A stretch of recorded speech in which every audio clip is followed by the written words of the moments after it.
Labas rytas, darbo savaitė nepastebimai lekia į pabaigą, šiandien jau penktadienis, balandžio 8. Apžvelkime, kągi rašo šiandienos spauda.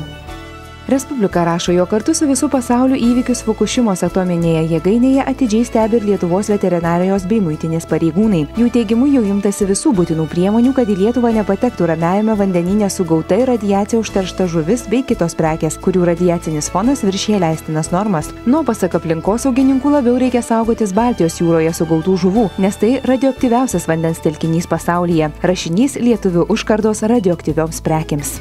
Taip pat Respublika rašo, jog Lietuvos autorių teisių asociacijos eilinėje metinėje konferencijoje daugiausiai lėšų uždirbantis, bet nuo jų skirstimo visiškai nustumti populiariosios muzikos kūrėjai pareikalavo iš asociacijos vadovų pagrysti administravimo išlaidas, siekiančias vos ne ketvirtadalį surenkamų autorinių atlyginimų. Tuo tarpu asociacijos vadovas tikina, jokių auditų nebijęs, mat visa asociacijos veikla esą skaidri, o jo kritikai matyt turi savų interesų. Apie tai publikacijoje kūrėjų su Latga sukiršino pinigai.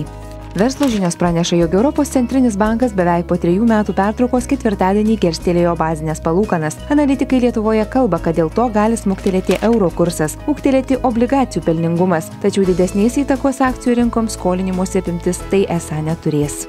Lietuvos rytas rašo, Seimas užsimojo pasverti visų gyventojų šiukšles. Pilni miškai šiukšlių kaip prieš 10 metų. Taip pat atliekų tvarkymą reglamentuojančio įstatymo pataisas numatančias sutartis už kiekvieną šiukšlių kilogramą vertina savivaldybės. Jau būta sutarčių sudarimo patirties. Parduotuvių ir kioskų savininkai jų nepasirašydavo ir teigdavo, kad nešiukšlina.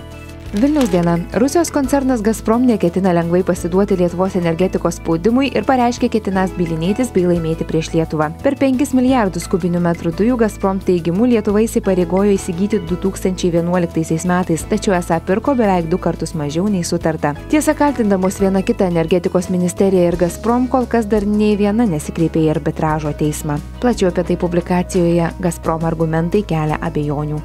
Šviesoforų sostinėje prižiūrinti bendrovė Urbiko vėl atsidūrė ant prarajos krašto. Įmonės atstovai teigia, kad nesulaukus banko malonės, jiems iki vasaros gali tekti atsisveikinti su šviesoforų sistema. Tačiau kokiosgi tikros įmonės finansinių bėdų priežastys? Apie tai skaitykite Vilniaus dienos publikacijoje Šviesoforai banko malonėje. Kągi šią savaitę atsisveikinu, džiugaus ir malonaus savaitgalio.